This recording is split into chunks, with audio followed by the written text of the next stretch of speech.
I'm back. Mr. Clarke's back.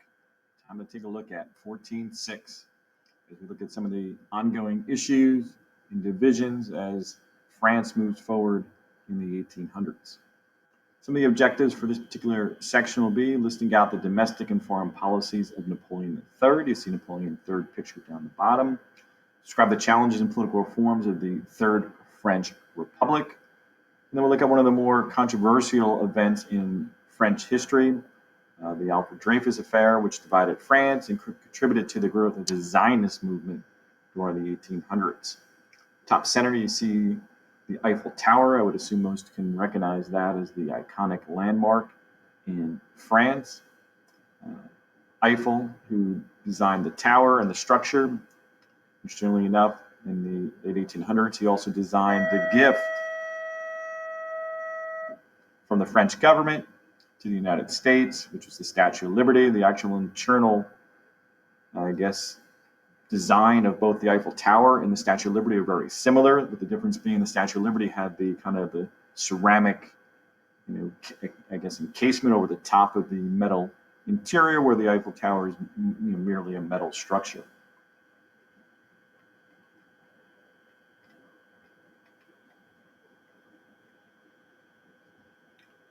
Question 1, for what reason did a wide variety of French people support Napoleon III? Well, the bourgeoisie, they saw him as a strong leader who would restore order. His promise to end poverty gave hope to the lower classes. People of all classes were attracted by his name.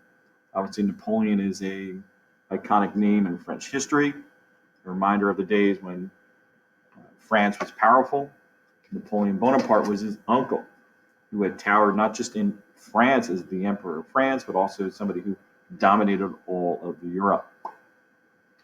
2, what were some of Napoleon III's political reforms? He lifted some censorship, gave more power to the legislature in France. He wrote up a new constitution and began to extend additional democratic rights and freedoms to all citizens. In what ways did Napoleon III rule almost like a dictator? Well, here's kind of a blend here. He's given some democratic reforms that we indicated with question number 2, but he also controlled appointments to his cabinet, the upper house of the legislature, and many other government officials. Now, that's not all that different than what we see in many countries, including the United States. The president of the United States controls cabinet appointments as well as appointment of other government officials. They just don't control who serves in the Senate or the House of Representatives. But debate was limited. There was some censorship of newspapers. Government officials fixed elections to ensure Napoleon supporters won. Now, obviously, that last one there, fixing elections, is something that's anti-democratic for sure.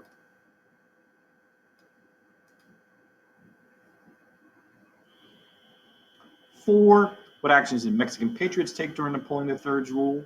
Napoleon III tried to place Maximilian, an Austrian prince, on the throne of Mexico, hoping to turn Mexico into a French satellite. After a large commitment of troops and money, the venture failed. Mexican patriots resisted fiercely, and France had to withdraw its troops. Eventually, Maximilian was overthrown and shot by Mexican patriots who weren't too happy about his attempt to influence their country. 5, how did France's status in Europe change during the 1860s and into the 1870s? France helped Italy defeat Austria, which in turn strengthened a united Italy. The French loss to Prussia in the Franco-Prussian War helped unite Germany. With the united Italy and Germany, France was no longer alone as a dominant power on continental Europe. Now remember, continental Europe does not include Great Britain. So prior to the united Italy and Germany, France pretty much dominated continental Europe.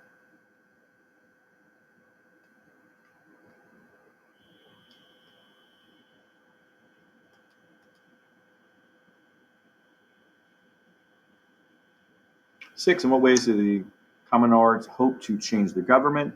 The Communards wanted to save the French Republic from the Royalists. They also rejected the harsh peace treaty that the National Assembly had signed with Germany. Some Communards wanted to establish a new socialist order. And here's kind of an overflow of the French government during this period of time. You had the Chamber of Deputies, popularly elected. You had the Premier, which is kind of like the Prime Minister. You had the Council of Ministers. You have the Senate, which is indirectly elected, as well as the President of the Republic. So you had a lot of challenges during this period of time, as there were some degree of resentment towards some of the changes that they were making. 7, why were 50 different governments in the first 10 years of the Third Republic? Meaning there was a lot of change and disorder.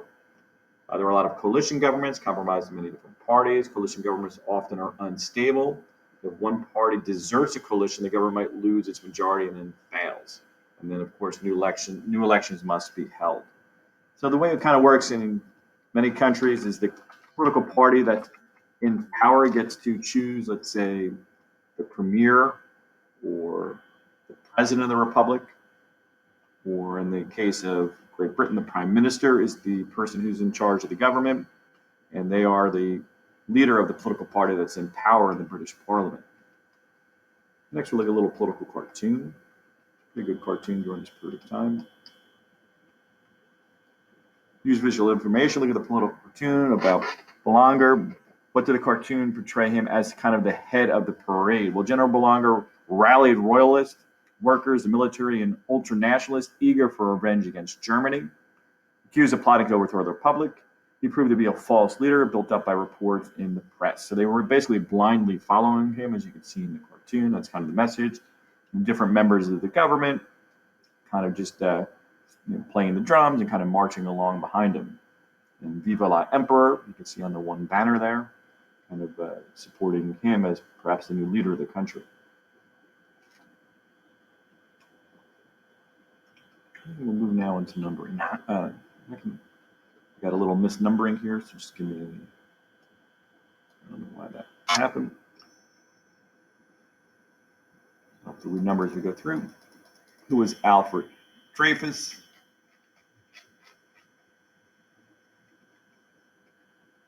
I'll remember these here for us. Sometimes the numbers number on their own, which must happen there. All right, so we look at Alfred Dreyfus. Obviously, you see the picture there. There he's accused of being a traitor. There's several books and newspaper articles and things like that written about him. He was a Jewish officer in the French army. He was accused of selling military secrets to Germany. At his trial, as we look at number 10, Dreyfus and an attorney were prohibited from seeing the evidence against him. It's kind of like trumped up charges, meaning they were kind of falsified against him. And the reason why is there's a lot of anti-Semitism in France during this period of time, and all of Europe for that matter. And as a result of Dreyfus's high stature within the French military, there was a lot of resentment that someone who was Jewish had risen to such a high position within the French military.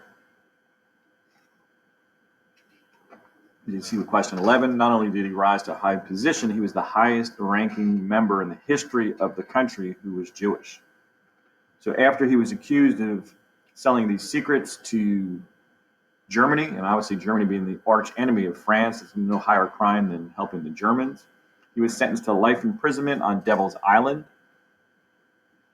It's basically a little house where he lived in, fenced in enclosure there. And this is kind of where the guardsmen and the patrol lived. And Devil's Island is a penal colony. A penal colony is a spot that's only for prisoners. It's a small island off the coast of South America. It served as a French penal colony. And you can see Devil's Island here. This is French Guyana, which is a country in northeastern South America. You can see Brazil is a bordering country at that point in time. And you can see here French Guyana. Devil's Island, just off the shore of the mainland colony of French Guyana.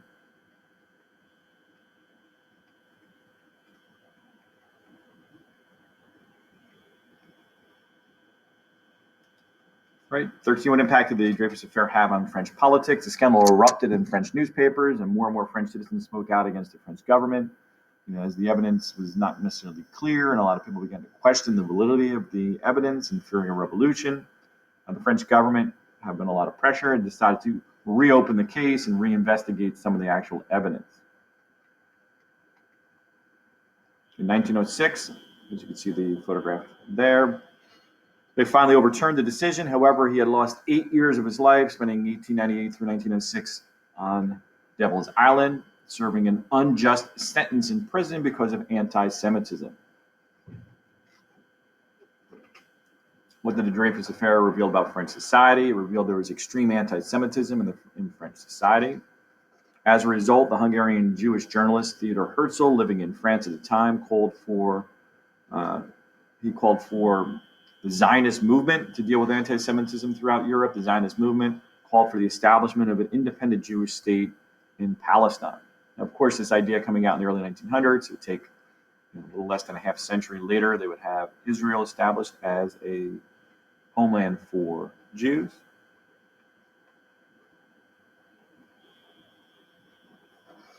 17, what was the relationship between the Black Republican and the church, and why? Republicans wanted to limit or end church's involvement in the government because its members viewed the church as a conservative force that would oppose progressive policies.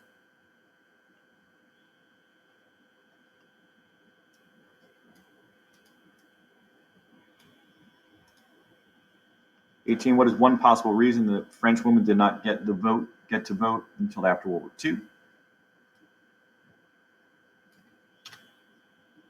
Conservative Frenchmen did not think women should vote, and liberal Frenchmen were afraid that women would vote for conservative policies in the church. And finally, the lesson reflection lists the reasons why France struggled in the decades after the final defeat of Napoleon Bonaparte. They struggled for an identity. They could not necessarily figure out, whether they wanted a royalist, monarchy-led government, or they wanted a republic. Some citizens wanted a return to the monarchy, while others wanted to preserve the ideals of the French Revolution, foreign policy disasters. They had a difficult time maintaining their global colonies and empire. And of course, anti-Semitism is an obstacle, as you had a split between those who were fair-minded citizens and those who obviously had racial bias or prejudice against Jews, which is anti-Semitism. Hopefully you enjoyed our discussions here on developing situations in France in the 1800s. And until next time, Mr. Clarke is out.